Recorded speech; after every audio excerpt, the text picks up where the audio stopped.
Hey everyone, my name is Cecilia, and this is part 3 of how I landed 4 remote job offers in 45 days. If you missed parts 1 and 2, go ahead and check out my LinkedIn or my YouTube channel so that you can learn more about the application process.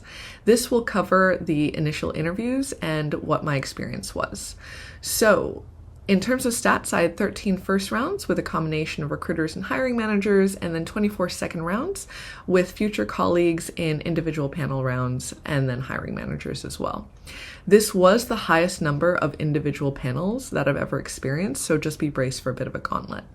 In terms of my tips, the number one piece of advice I have for you is a bit of a mindset shift. So make sure to go in with a very positive belief that the recruiters are there for you and they are on your side. They're looking for reasons to move you forward.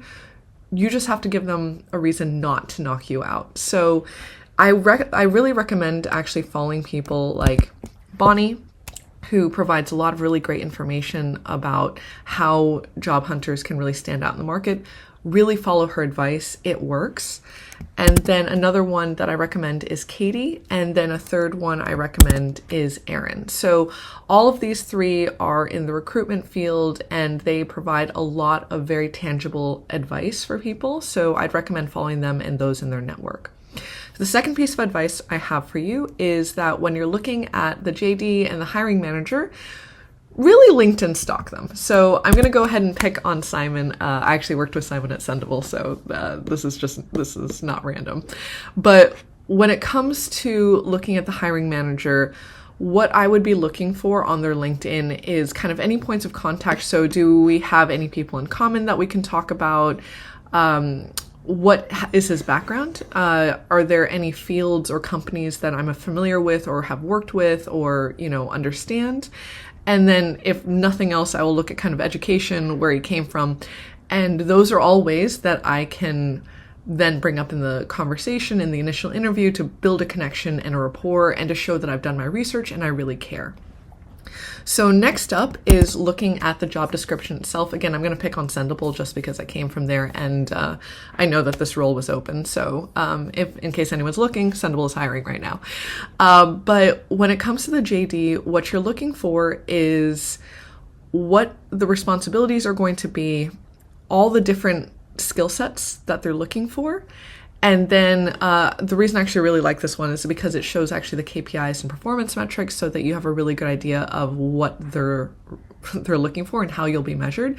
And this is basically them giving you a gift.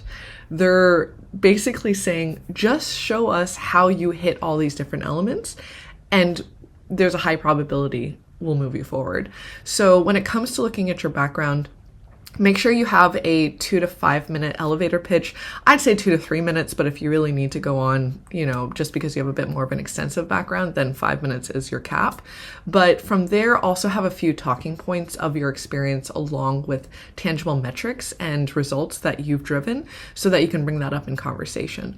The more diversity of experience that you have, the better in this particular instance. One misstep that I made, and I'll cover this in part 4 when I kind of talk about the case study round, is I relied really heavily on one experience that I had that was very, very strong.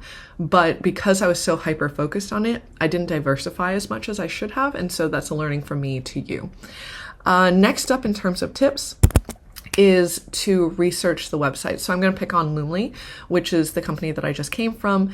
So when I'm interviewing for a role, especially if I'm talking to the hiring manager the first round, but this also goes for the second round as well, I like to really kick the tires. I'll start a free trial if there's a free trial. If not, then I'll look at demo videos and as much information as I can.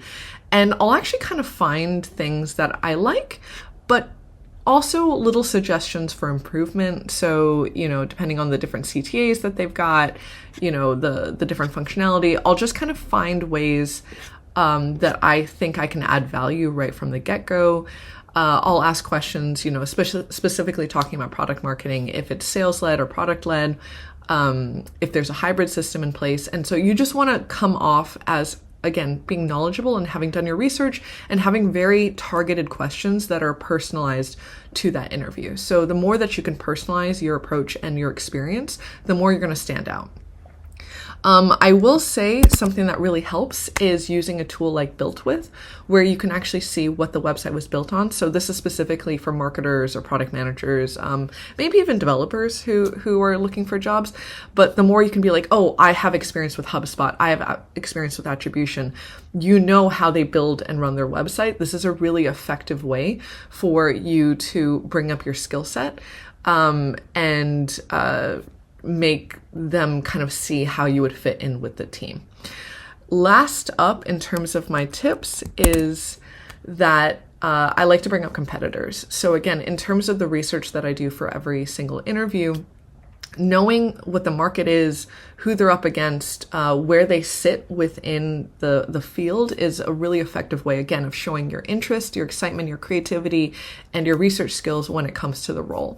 So this is the one instance where, or this is the other instance I used ChatGPT. The other one was the cover letter, where I basically had a draft that I kind of ripped apart. But I found this to be a very good research method where I could just kind of put in a prompt and then just take a look and see what came up. And, from there you can have more in-depth prompts. But I found this to be very effective. The last big tip I have for you is to end every interview asking, do you have any hesitations or doubts with moving me forward? If they don't, great, then you're pretty much guaranteed moving on to the next round. If they do, then use that knowledge. So if they're like, oh, we're not sure about your experience with XYZ, or we didn't cover this, or we ran out of time in the interview and we're not sure if you understand our industry, use that to then either be able to answer right on the spot if you have enough time in the interview, or if you're out of time, then say, oh, I'll send a follow-up email. Send the follow-up email. Really detailed, be as specific as possible. And it's a really great way of kind of almost doing a Hail Mary if they're already uncertain about you.